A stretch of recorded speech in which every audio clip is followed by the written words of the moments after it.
Apéndice 1. Perspectivas de la nueva era. En esencia, considero que la nueva era es un sistema de falsa religión diseñado por Satanás, como una atractiva alternativa del cristianismo. Su objetivo final es inducir a las iglesias a una gran apostasía, en preparación para la aparición del anticristo, quien será pasar por el Mesías, con el fin de engañar tanto a cristianos como a prosélitos de dicho movimiento. Fundamentalmente, la nueva era se basa, primariamente en la filosofía hindú, adaptada convenientemente a la cultura occidental. Satanás ha disfrazado hábilmente el antiguo hinduismo, dándole una nueva presentación, desprovisto de sus horribles y repulsivas deidades que debían ser aplacadas constantemente en los rituales hindúes tradicionales. En vez de invocar una plétora de dioses grotescos, la nueva era preconiza la adoración de un solo Dios panteístico, a quien se presenta como el mismo Dios y Padre Altísimo de la tradición judeo-cristiana. En la religión de la nueva era, las enseñanzas cristianas se combinan con el antiguo paganismo, el ocultismo contemporáneo y el espiritismo para producir un engaño mixto y multifacético. Los elementos paganos comprenden la astrología, numerología, el tarot, la cábala y varios otros métodos de adivinación. Estas prácticas parecen haberse originado en Babilonia y Egipto durante la era del Antiguo Testamento, y la Biblia las condena expresamente.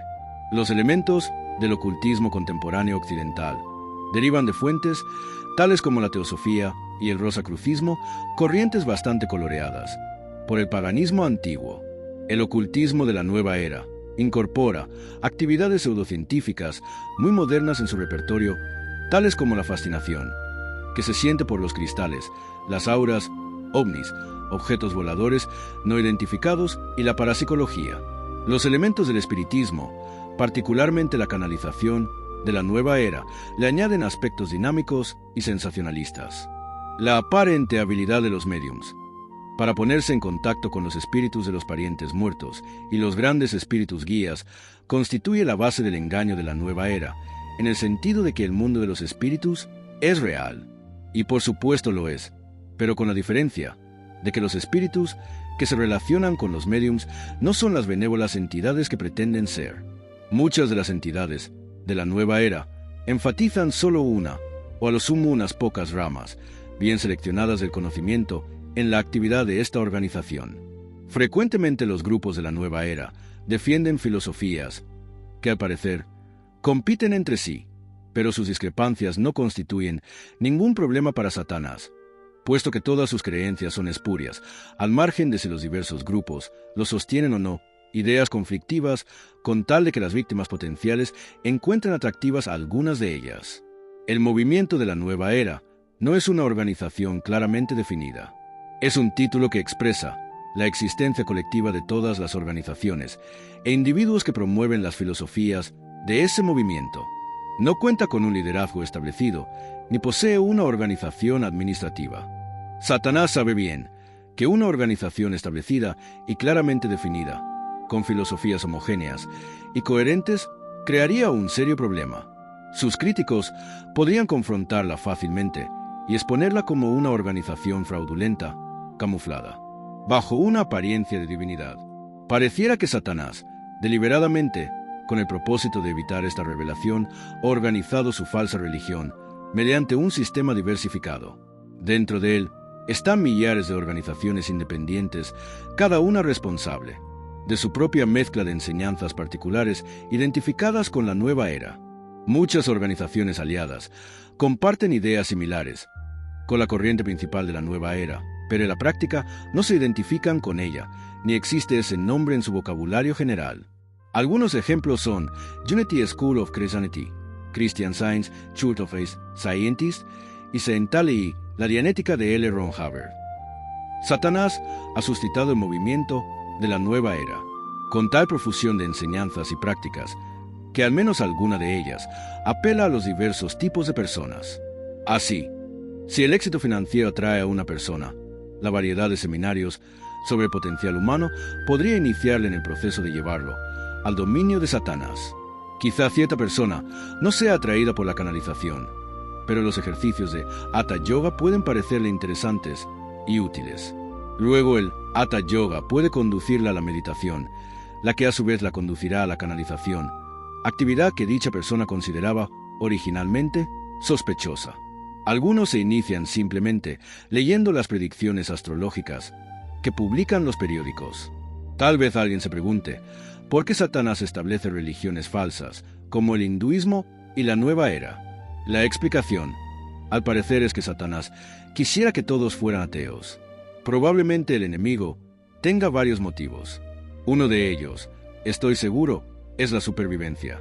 Las religiones espurias constituyen una fuerte competencia para la predicación del mensaje cristiano evangélico y procuran así alargar el poco tiempo que le queda a Satanás.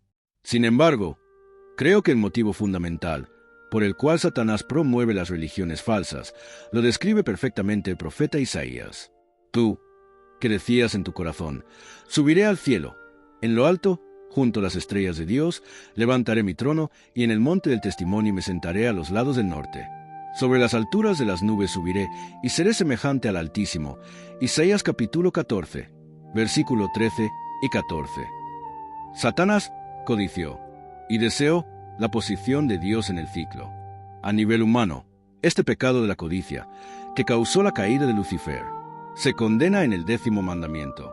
Las religiones falsas constituyen avenidas por las cuales Satanás recibe una adoración que solo le pertenece a Dios. Parece mucho más que pura casualidad que uno de los principales dogmas del hinduismo y de la nueva era sea el concepto de que todos los seres humanos están en proceso de convertirse en dioses. Con el énfasis de esta filosofía, parecía que Satanás desea proyectar sus propios deseos en los motivos humanos. Satanás se esforzó por impulsar esta idea al principio de la historia humana en el Jardín del Edén. Durante la primera sesión de canalización que hubo en el mundo, Satanás, el espíritu guía maestro, usó a la serpiente como su primer medium para decirle a Eva: serán abiertos vuestros ojos y seréis como dioses, sabiendo el bien y el mal. Génesis capítulo 3, versículo 5. El hinduismo satánico no solo endosa la idea de que el objetivo del hombre es llegar a ser Dios, sino que además pretende que los grandes maestros de la India fueron literalmente dioses encarnados en forma humana. Así es como intenta conferir el estatus de Cristo a sus más grandes líderes, a los supermaestros conocidos como avatares. Incluso algunos de la nueva era creen que son dioses y en consecuencia se sienten libres de crear su propio código de conducta y sistema de creencias en vez de vivir bajo el código moral y la fe dados a la humanidad a través de la Biblia. El cristianismo de la nueva era, uno de los métodos mediante el cual Satanás tiene mucho éxito con su nueva era entre los cristianos, es precisamente cristianizarla. La conversión del camino luminoso es un buen ejemplo de cómo la nueva era intenta cubrirse con un manto de cristianismo para lograr que su influencia sobre los cristianos sea más efectiva. Sin embargo, no creo que Satanás convierta todos los centros de la nueva era en iglesias cristianas falsificadas. Es probable que la mayoría de los centros de la nueva era mantengan su énfasis en las tradicionales enseñanzas metafísicas. Solo el tiempo revelará si Satanás tiene un plan general de dar a los demás centros un sabor cristiano.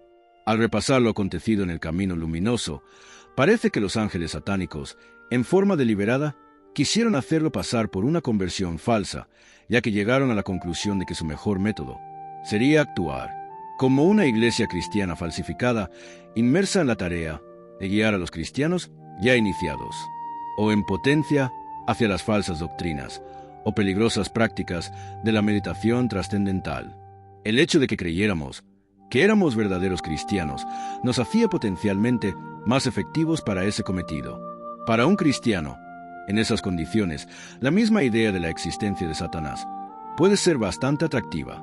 Su obra de engaño se hace evidente en el ateísmo, los grupos secretos, las drogas, el crimen o la misma iglesia de Satanás, pero es menos posible creer que él se exprese a través de organizaciones y personas así llamadas cristianas.